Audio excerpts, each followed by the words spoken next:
Bonjour à tous et merci de vous joindre à nous pour ce webinaire sur Dynamics 365. Mon nom est Éric Lalonde, directeur service client chez InMind Technologies. Aujourd'hui, nous allons parler de Dynamics 365, plus précisément des modules marketing, vente et service. Je vous fais une petite introduction de InMind pour les participants qui ne nous connaîtraient pas. InMind a évolué ces dernières années pour accompagner la transformation numérique profonde qui touche tous les domaines et toutes les opérations et qui s'est bien sûr encore accéléré ces dernières années. Gold Partner Microsoft, nous avons plus que jamais structuré notre offre avec des nouvelles technologies et offres pré-packagées qui nous permettent de vous offrir des solutions Microsoft adaptées à la réalité du marché d'aujourd'hui et de vous en offrir le plein contrôle. Nous avons également décidé de passer d'un écosystème partenarial unique à un écosystème plus large et diversifié qui accompagne d'ailleurs une mutation similaire chez Microsoft. C'est un nouvel écosystème qui nous permet de vous offrir toute la transformation numérique et d'élargir notre offre ERP à toutes nouvelles innovations d'affaires, qu'il s'agisse d'intelligence de données, d'intelligence artificielle, d'infrastructure et de hybrid computing. Je vous invite à visiter notre site web pour plus d'informations. Je vais aussi vous parler brièvement de certains de nos produits InMind développés pour les produits Dynamics. Afin d'aider nos clients dans des besoins très précis, InMind a développé une série de produits compagnons. Étant donné que nous sommes dans une session Dynamics 365, j'attire votre attention sur deux produits en particulier. Bridgepoint, notre outil spécialisé qui permet d'interconnecter vos systèmes externes aux produits de la plateforme Dynamics. Il sert à faire des ponts d'intégration et à gérer les règles d'affaires requises dans le transfert des données entre les différents systèmes que vous pouvez utiliser dans vos entreprises. Nous avons aussi CRM to Cloud. C'est un outil qui permet de transférer toutes vos données Dynamics CRM de version on-premise vers D365 en version cloud. Cet outil permet aussi de pouvoir répliquer des copies de vos instances de votre instance de production, vers des instances de test. On peut même limiter les données qui y sont transférées afin de conserver des instances de test qui sont moins volumineuses sur le cloud. Par exemple, on voudrait créer une version test de notre instance, mais juste avec les données de 2019 et 2020. Je vous invite à communiquer avec nous si vous auriez besoin de plus de détails sur ces produits. Maintenant, passons à la présentation. Qu'allons-nous couvrir aujourd'hui? On va naviguer, comme je l'ai dit précédemment, dans Dynamics 365, les modules marketing, vente et service. Qu'est-ce qu'on veut que vous compreniez de notre présentation d'aujourd'hui? C'est que les outils à notre disposition font bien plus que gérer des processus de vente d'un CRM traditionnel où on identifie un prospect, on fait une proposition et on passe la commande. On veut que vous vous questionnez sur comment se servir des outils à votre disposition pour optimiser tous les processus touchant le parcours du client. Est-ce que l'utilisation de campagnes marketing ciblées permettrait d'aller attirer les clients et même des nouveaux clients? On peut aussi lier nos efforts marketing et notre site web. On peut voir qui nous visite, où les clients se déplacent dans nos pages web, qu'est-ce qu'ils consultent, où cliquent-ils. Peut-être aussi aurions-nous avantage à automatiser certaines tâches avec des workflows, approuver un prix, aviser quelqu'un de la direction qu'un vendeur a mis un taux d'escompte trop élevé, etc. Vos systèmes sont-ils intégrés? Nativement, Outlook, le CRM de Microsoft, qu'on appelle Dynamics 365 Vente, et Business Central, par exemple, comme ERP, sont nativement intégrés. En fait, juste dans l'environnement Microsoft, toutes ces applications sont nativement interconnectées. Il n'y a plus de raison de ne pas faire transiger une commande qui est dans votre CRM directement vers votre ERP. On va aussi voir qu'une fois que le client est gagné, son parcours avec nous n'est pas fini. Il faut penser au service à la clientèle ou au support après-vente. On utilisera alors des modules comme Service à la clientèle et Field Service de Dynamics 365, tout à fait intégrés avec vos ERP. Est-ce que les solutions de Power Platform vous seraient utiles aussi? Pour visualiser vos données, des KPI dans Power BI, par exemple, ou pour solutionner des besoins simples avec des applications faites dans Power Apps. Créer une application spécifique à vous qui n'existe pas pour un besoin spécifique en utilisant vos données maîtresses de D365. On va tenter aujourd'hui de vous montrer certains de ces modules et de couvrir une partie de leurs fonctionnalités. Plus précisément, ce sont mes collègues François Lafont et Alexandre Provost qui vous feront visiter l'univers D365. En premier lieu, François couvrira l'application marketing et vous présentera les notions de segment, de parcours client, les modèles de courrier électronique, les tableaux de bord marketing, les modèles de notation des prospects et la gestion des prospects. Par la suite, Alexandre couvrira la portion vente. Et qu'est-ce qu'on fait avec notre prospect? Nous naviguerons dans le processus de vente du prospect à l'opportunité et à la commande. Nous verrons les documents de vente et le tableau de bord. Nous reviendrons par la suite avec François pour voir la portion service et couvrir les tableaux de bord du service à la clientèle, la gestion des incidents ainsi que les sondages. Une fois complété, s'il nous reste un peu de temps, nous pourrons prendre quelques questions. Cependant, n'hésitez pas, en cours de présentation, de poser vos questions via l'application GoToMeeting en utilisant le petit icône avec le point d'interrogation. On va tenter d'y répondre au fur et à mesure. Par contre, si on n'a pas le temps de tout répondre, notre équipe marketing va mettre sur notre site web les réponses à toutes les questions reçues d'ici quelques jours. Sans plus tarder, je passe maintenant la parole à François pour la présentation du module marketing. À toi, François. Bonjour, mon nom est François Lafont.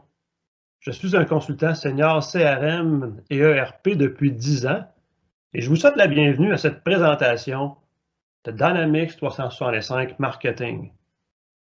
Dans cette démonstration, je suis un agent responsable du marketing chez Inmind. La solution Dynamics 365 Marketing me permet d'établir des relations commerciales plus gratifiantes en améliorant les communications avec nos clients et en créant des parcours clients pour consolider nos prospects et mieux équiper notre force de vente.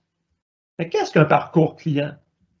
En fait, c'est un processus qui regroupe un ensemble d'activités pour organiser et enregistrer les échanges avec nos clients, comme les courriels, appels téléphoniques, tâches ou rendez-vous, et qui comporte des conditions qui s'exécutent de manière automatisée pour nous aider à des fins de planification. Et je vais vous en présenter un dans quelques minutes. Donc, pour accéder à mon application marketing, je me suis connecté et dans la fenêtre des applications d'affaires de Dynamics 365 et j'ai cliqué sur l'application marketing. Donc, pour débuter, il est important d'identifier quelles sont les personnes que je veux viser avec mes efforts marketing. Ceci m'amène à discuter de la notion de segment. Alors, si nous regardons ce segment, dans l'onglet Membres, nous pouvons voir tous les contacts que je vise, dont leur profession est comptable. Donc, un parcours client va venir rejoindre chaque contact de ce segment. Il existe deux types de segments. Ce segment ici à l'écran est un segment de type statique, qui signifie que les membres ont été ajoutés selon ma requête à la création du segment. Cependant, ma liste des membres ici ne se met pas à jour automatiquement et elle demeure telle quelle dans le cadre de son utilisation. L'autre type de segment est celui de type dynamique, qui signifie que le segment est basé sur un modèle, on voit ici le segment de profil de base, et une requête est créée pour viser des contacts spécifiques. Par exemple, dans ce segment dynamique, je veux rejoindre tous les contacts qui demeurent à Montréal. Alors, tous les contacts dont la ville est Montréal dans leur fiche de contact sont ajoutés automatiquement à la liste comme membres à la création du segment. De plus, cette liste de membres va se mettre à jour automatiquement dans le futur. Par exemple, si je crée un nouveau contact dans CRM et que j'ajoute Montréal dans sa fiche de contact à sa création dans le champ d'adresse ville, mon nouveau contact va s'ajouter automatiquement dans la liste comme membre et sera inclus dans un parcours client si je choisis ce segment à l'intérieur de ce parcours client. Donc, voici un parcours client très simple que j'ai créé au fin de cette démonstration qui comporte les étapes suivantes que vous voyez à l'écran. Donc, l'objectif de mon parcours client est d'envoyer des informations à certains de mes contacts dont la profession est liée à la comptabilité pour les informer de nos services chez Inmind pour migrer leurs activités financières vers le ERP Business Central. Donc, en premier, nous voyons ici l'étape qui se rapporte au contact visé dans mon parcours client, qui est mon segment comptable. La seconde étape de mon processus ici est liée à l'envoi du courriel à ces contacts, basé sur un modèle de courrier électronique marketing dans le but d'annoncer l'événement expérience client de Inmind en 2020 pour inciter les contacts à s'inscrire. Et dès que je mets en service le parcours client, les courriels sont envoyés automatiquement au contact de mon segment. Ensuite, cela active la troisième étape du processus qui est un déclencheur lié aux deux prochaines étapes qui sont des minuteurs. Par exemple, si un des contacts n'a pas ouvert ni cliqué dans un des liens du courriel à l'intérieur d'une fenêtre de 24 heures, automatiquement le processus prend la direction du nom et un second courriel sera envoyé à ce contact pour faire un suivi avec lui 24 heures après l'envoi du courriel. Ce second courriel est aussi basé sur un modèle de courriel de suivi. En revanche, si un ou des contacts a cliqué sur un des liens du courriel initial en dedans de 24 heures, le processus prend la direction du oui. Et un autre minuteur se déclenche suite au clic dans le courriel. Et au bout de 4 jours, suivant chaque clic, un autre courriel est envoyé et acheminé au contact comme étant un autre suivi pour inciter ces contacts à s'inscrire à l'événement Expérience 2020 si ce n'est pas déjà fait. J'aimerais discuter des statistiques consultées qui sont liées aux résultats obtenus dans le cadre de l'exécution de mon parcours client. Donc, en premier, il est possible de valider dans le parcours client si l'étape d'envoyer un courrier électronique, si ça a bel et bien été remis. Et ici, on peut voir ici dans l'onglet Données de l'étape. Et en cliquant sur chacune des étapes, on peut venir voir les indicateurs de performance propres à chacune d'elles. Je peux aussi consulter des statistiques de parcours client en cliquant sur l'onglet Aperçu, qui valide que oui, des courriels ont été remis. Ici, un qui n'a pas été remis. Et on peut voir également les réponses au courriel, de l'ouverture du courriel en bleu, et les clics dans le courriel en couleur mauve. Cependant, les statistiques les plus pertinentes se trouvent au niveau du modèle de courriel original que j'ai utilisé et envoyé l'activation du parcours client, qui est le modèle Email événement 2020. Donc ici, dans l'onglet Aperçu, il y a plusieurs niveaux de statistiques. Ici, dans la présentation, c'est un peu comme un tableau de bord qui montre l'ensemble des statistiques liées au modèle de courriel qui a été utilisé dans mon parcours client.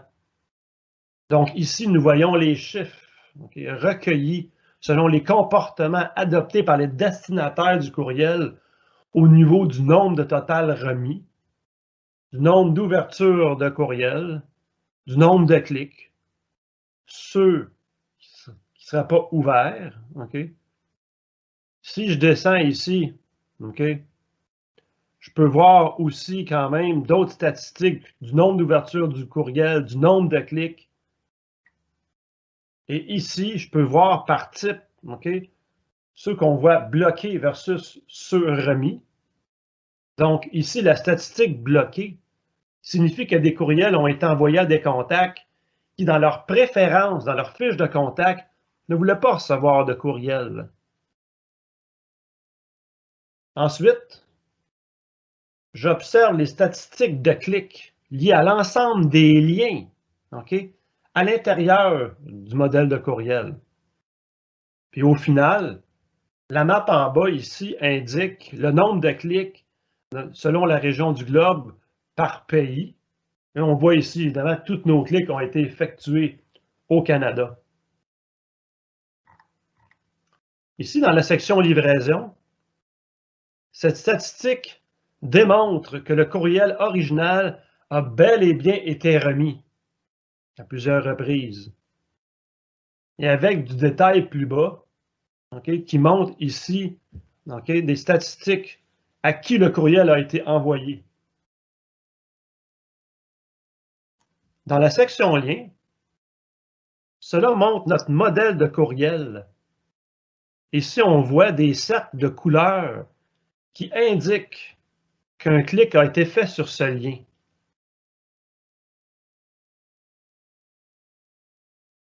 J'aimerais également mentionner que le modèle de courriel que vous voyez à l'écran ici est aussi un modèle que j'ai personnalisé en ajoutant des images spécifiques et du texte approprié pour mon parcours client.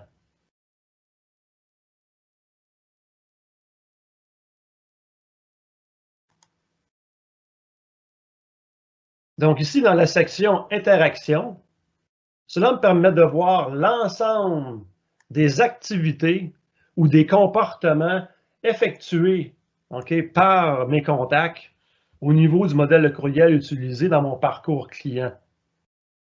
Donc, à partir de son envoi et à chaque fois que le courriel a été ouvert, je peux venir voir à quelle date et à quelle heure le contact a cliqué dans le courriel. Donc, cette section montre tous les comportements effectués suite au courriel reçu par les contacts dans le cadre de son utilisation dans mon parcours client. Dans la section Heure d'ouverture, il est possible de voir aussi quelle journée et à quelle heure l'ouverture du courriel s'est effectuée, ici du lundi au vendredi, et à quelle heure la fréquence du courriel, plutôt de la fréquence d'ouverture a été la plus populaire. Par exemple, dans ce tableau ici, j'observe que c'est le lundi à 16 heures que la fréquence d'ouverture du courriel est la plus marquée, suivie du mardi matin. Bon, cette fréquence peut alors m'aider dans le futur à décider à quelle heure mettre en service un parcours client dans le cas où les mêmes contacts seraient ciblés pour envoyer mon courriel d'origine. Dans le tableau plus bas ici, on voit les temps de réponse du courriel à la suite de son ouverture. Maintenant, je vous présente un tableau de bord marketing. Donc, ce tableau de bord sert à montrer des indicateurs de performance qui ont été configurés et sur lesquels je peux baser mes décisions au niveau marketing. Il permet aussi à des utilisateurs d'avoir un accès direct à des données sous forme de graphiques et de listes d'enregistrement. Donc, par exemple, ici, dans mon tableau de bord marketing, je peux visualiser qui travaille actuellement sur des enregistrements de prospects. Je peux visualiser quelle est la source de création des enregistrements de prospects. Donc, par exemple, je peux voir ici que, ceux qui auraient été créés par courriel ou par téléphone. Je peux aussi venir voir ici le niveau d'intérêt démontré en temps réel par nos prospects. Par exemple, 31 intéressés, 16 très intéressés et 19 peu intéressés. Puis ça peut m'aider à prédire quels sont ceux qui ont une chance de se qualifier pour devenir des opportunités de vente. Et ici, je peux aussi voir ici une statistique liée à mes parcours clients qui sont actuellement actifs. Et au final, je peux voir une vue d'ensemble sur tous mes segments en mode ceux qui sont arrêtés en mode brouillon ou ceux qui sont actuellement actifs ou en direct avec le nombre de membres qui sont actuellement ciblés par segment.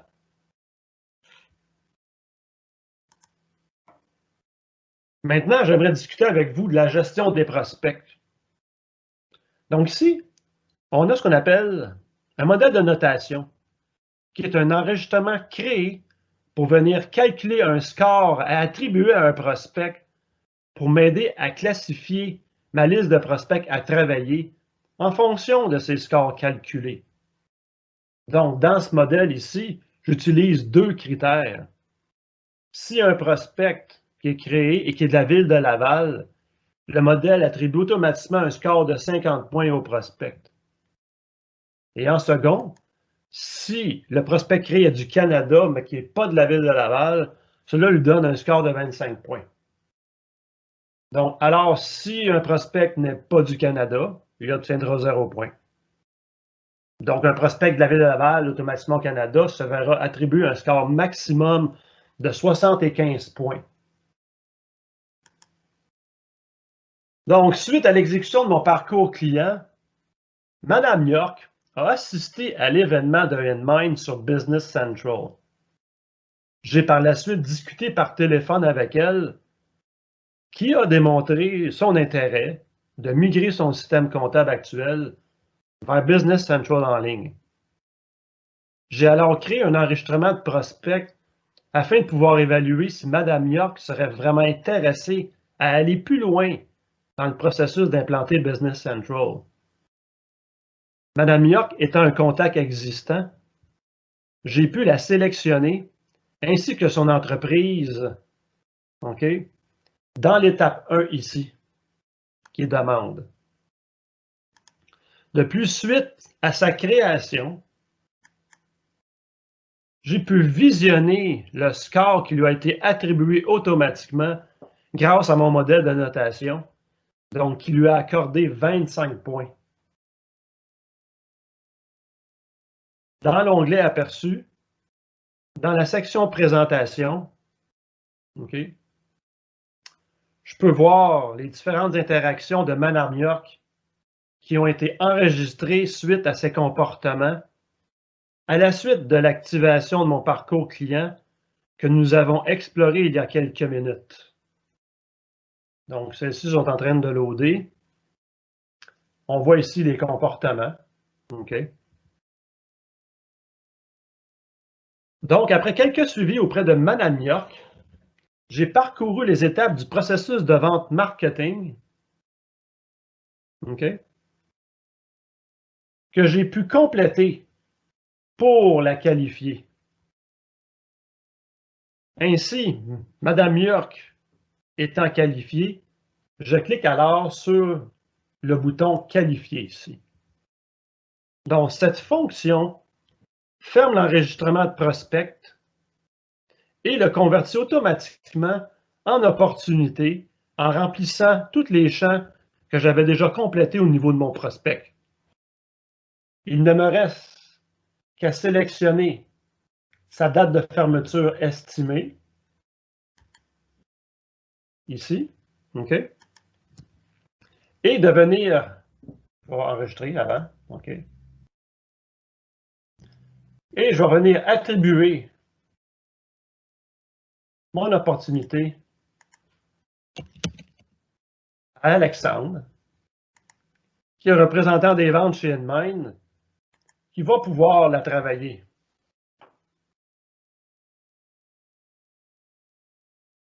Donc, pour terminer, je voudrais ajouter que cette application d'affaires marketing offre aussi d'autres fonctionnalités. Elle permet de planifier, de planifier des messages directement sur les comptes de notre organisation sur les réseaux sociaux pour créer du contenu riche afin d'attirer l'attention de notre public. Elle permet de gérer des événements corporatifs et elle inclut un connecteur pour LinkedIn pour voir comment les personnes interagissent avec nos initiatives marketing dans LinkedIn et pour afficher nos clients potentiels avec les informations relatives à ces clients potentiels pour créer de futurs prospects pour Inmind.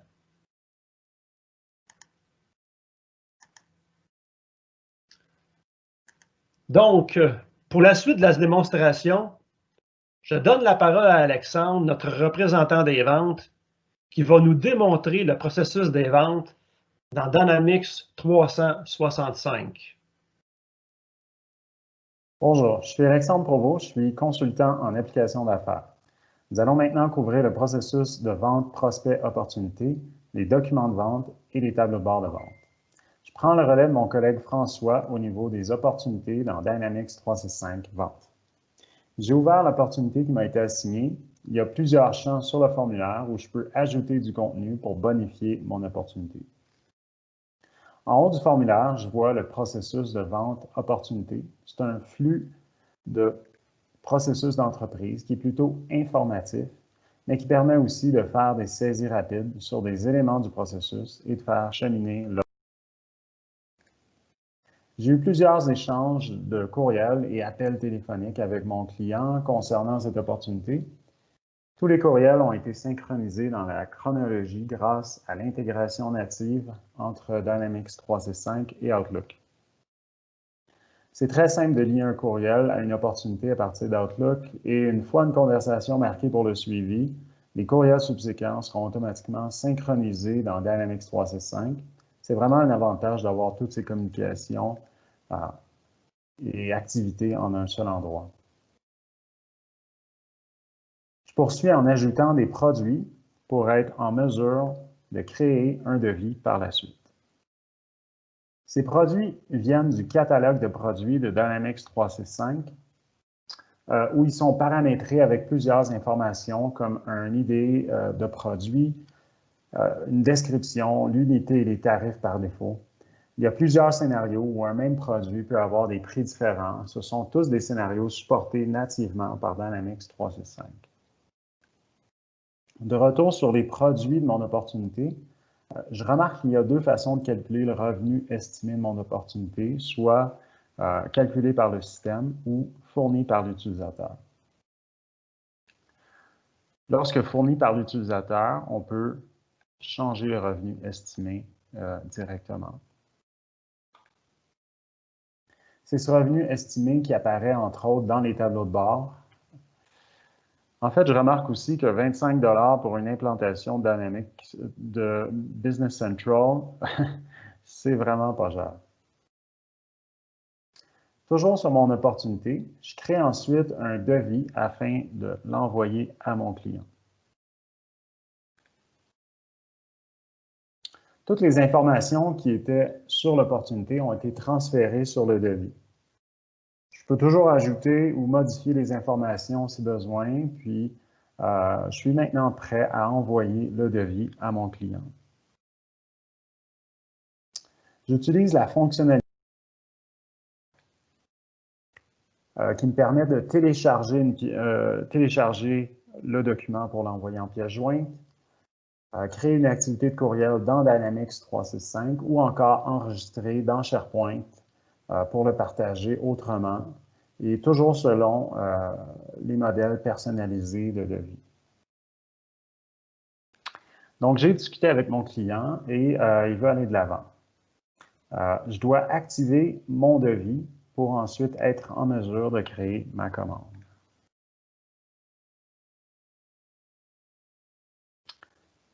Mais en fait, j'ai discuté avec mon client à nouveau et on doit faire un changement. Aucun problème. Je peux tout simplement, je peux revenir sur mon devis pour l'éditer avec le bouton « Réviser ».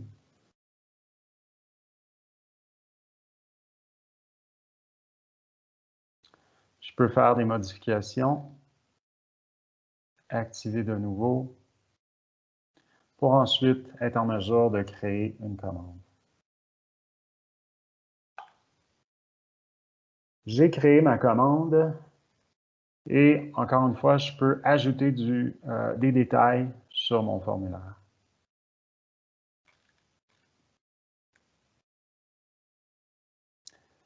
En règle générale, une fois que la commande est complétée, la facturation de votre ERP via une intégration. Mais comme vous voyez, Dynamics 365 permet aussi de créer une facture directement à partir de la commande. J'ai donc créé une facture. J'ai donc mon formulaire de facture ici et je peux encore une fois ajouter des détails pertinents à la facturation avant d'envoyer à mon client. On regarde maintenant le tableau de bord Dynamics 365.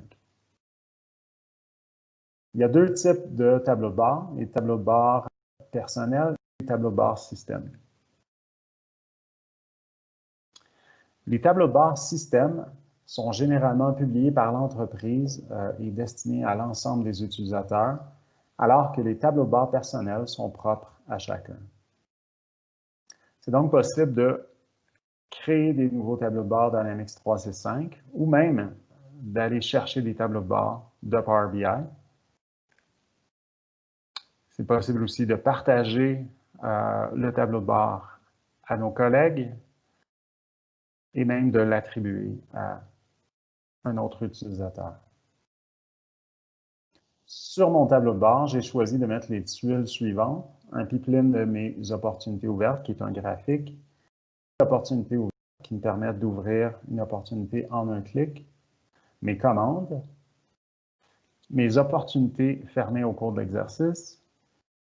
Et ensuite, il y a la tuile Mes activités, qui montre les activités telles les appels, les courriels et les rendez-vous Outlook, les tâches.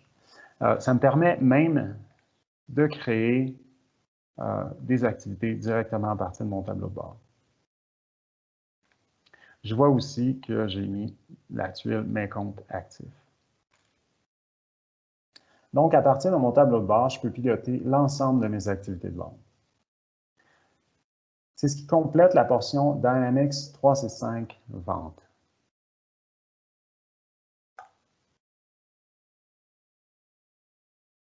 Je passe maintenant la parole à mon collègue François qui nous parlera du service à la clientèle. Merci. Merci Alexandre. Je suis maintenant un agent au service à la clientèle et je vais vous démontrer la fonction service.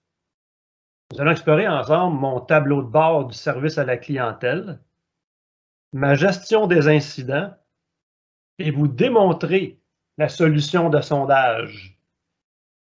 Lorsque nous parlons d'enregistrement d'incidents dans le CRM, cela peut se rapporter à un problème rencontré par un de nos clients dans son système que je dois résoudre.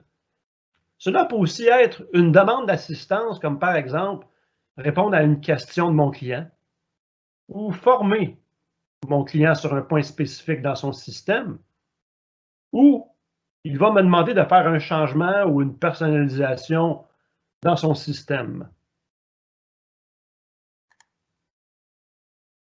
Donc, vous voyez ici mon tableau de bord du service à la clientèle. Donc, je peux visualiser mes incidents actifs qui me sont assignés et que je dois résoudre. Je peux visualiser un graphique sur tous les incidents classés par sujet. Je peux également visualiser tous les incidents selon leur priorité. Je peux aussi voir le nombre d'incidents qui ont été résolus au cours des 7 derniers jours. Et enfin, j'ai un visuel sur la liste de mes activités en cours se rapportant à mon travail comme agent du service à la clientèle. Une solution très intéressante dans l'écosystème de Dynamics 365 est celle liée à la création d'un portail client. Ce portail permet à nos clients de s'y connecter et de pouvoir créer un incident directement dans le portail et de pouvoir consulter le statut de sa résolution simplement en se connectant dans une session sur le portail client. Donc, le client a la possibilité de choisir parmi 3 vues. Ses incidents ouverts, ses incidents fermés ou tous les incidents. Et puis c'est en cliquant ici sur le bouton « Créer un incident » que le client accède à la page pour la créer. Donc ici, le client a rentré le titre lié à sa demande, a choisi son système, en question ici, la priorité, et aussi, il est venu inclure dans le champ ici, étape à reproduire, tout le détail de sa demande. Le client pourrait insérer des fichiers avec sa demande. Il y aurait juste à cliquer « Envoyer » pour que l'incident se crée dans le CRM. Donc, suite à la création de l'incident, j'accède à ma vue, mes incidents actifs, et je peux ouvrir mon incident en cliquant sur le titre ici. Et cela m'amène directement ici. Donc, cet incident se rapporte à une demande de changement à faire, okay, dans le CRM de mon client. Donc, c'est dans ce formulaire-là ici, okay, que je vais venir documenter l'évolution de ma résolution de l'incident qui m'est assigné. Donc, dépendamment de l'étape du processus, ici, l'étape identificateur, c'est l'étape initiale dans laquelle je complète au besoin des informations sur le contact et que je précise le sujet, OK, qui est lié à mon incident. L'étape recherche, c'est l'étape qui signifie que je suis en train de résoudre l'incident. Comme si je vous montre ici, juste dans cette liste, donc il y a plusieurs statuts que je peux sélectionner dans le cadre de la résolution de l'incident. Et enfin, il y a l'étape résoudre, OK? Et il me reste alors à communiquer avec le client pour qu'il approuve les changements que j'ai faits pour lui. Puis suite à sa confirmation, je vais modifier à nouveau la raison de statut pour venir dire ça a été résolu et la confirmation a été reçue. Après, je n'aurai qu'à cliquer sur le bouton résoudre l'incident pour le fermer.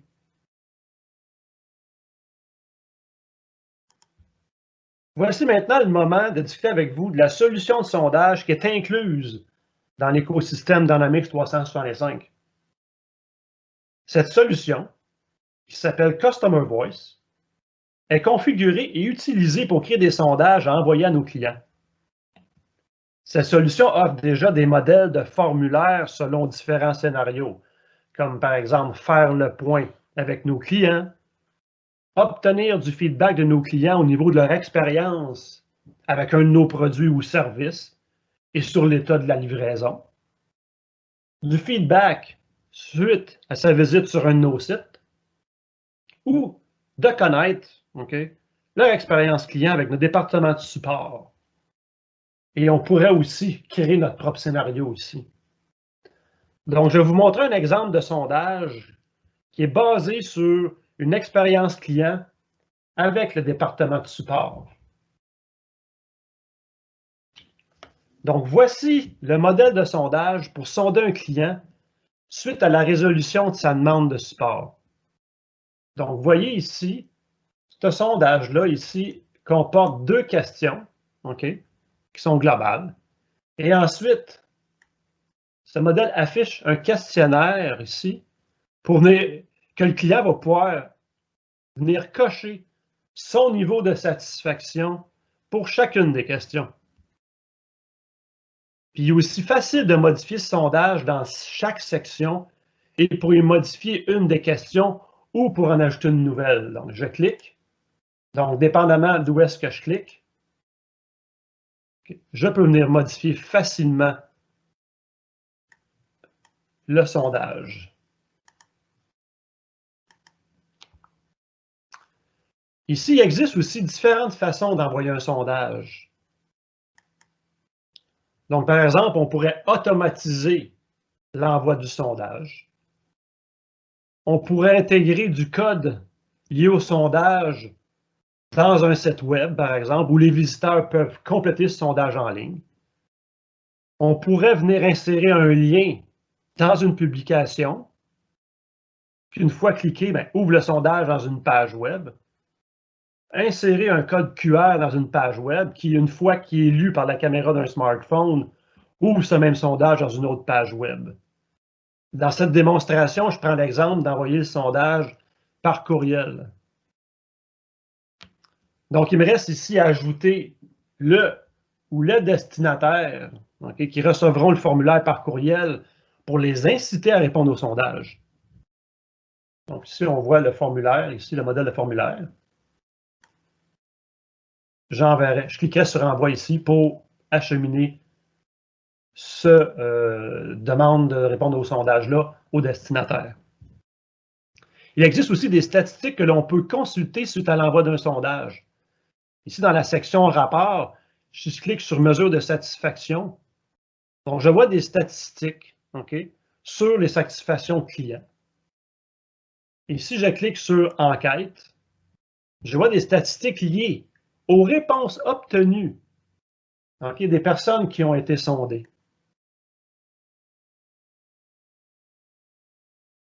Donc, beaucoup de détails à ce niveau-là ici.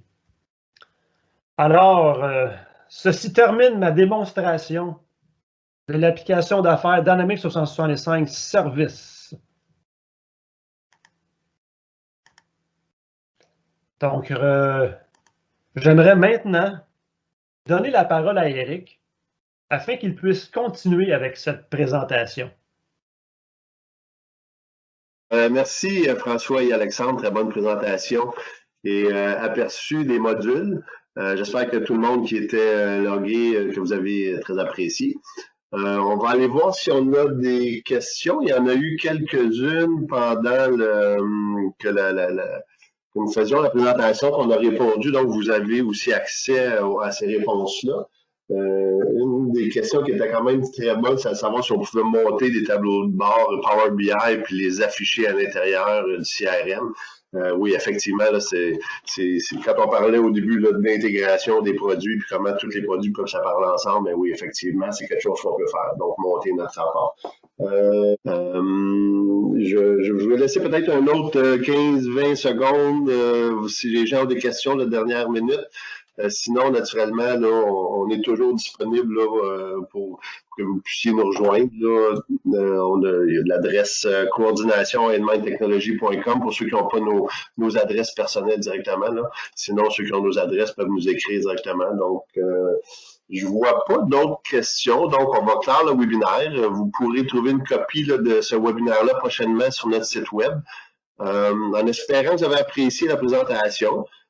Comme je viens de dire, une copie va être disponible. Aussi, les questions-réponses, il restait une question outstanding qu'on va aussi afficher. À noter aussi qu'un sondage va vous être transmis par notre équipe marketing. Naturellement, un cordonnier pas trop mal chaussé à ce niveau-là. On vous serait gré de bien vouloir répondre parce que ça nous aide dans notre amélioration et aussi pour préparer des futurs événements comme celui-ci, savoir qu'est-ce que vous voulez qu'on parle, quel type de produit vous voulez qu'on touche, etc. Excusez. Donc, au nom de tout le personnel d'Inmind Technology, j'aimerais vous remercier d'avoir pris le temps pour assister à notre webinaire. Surtout, n'hésitez pas à communiquer avec nous si vous avez besoin d'infos supplémentaires. Encore une fois, à coordination@inmindtechnology.com ou pour ceux qui ont nos adresses là ou avec votre directeur de compte, ceux qui ont nos adresses à nous qu'on a déjà communiquées, vous pouvez nous envoyer des questions. Donc, ceci termine le webinaire. Merci à tous et encore et une bonne journée à tout le monde.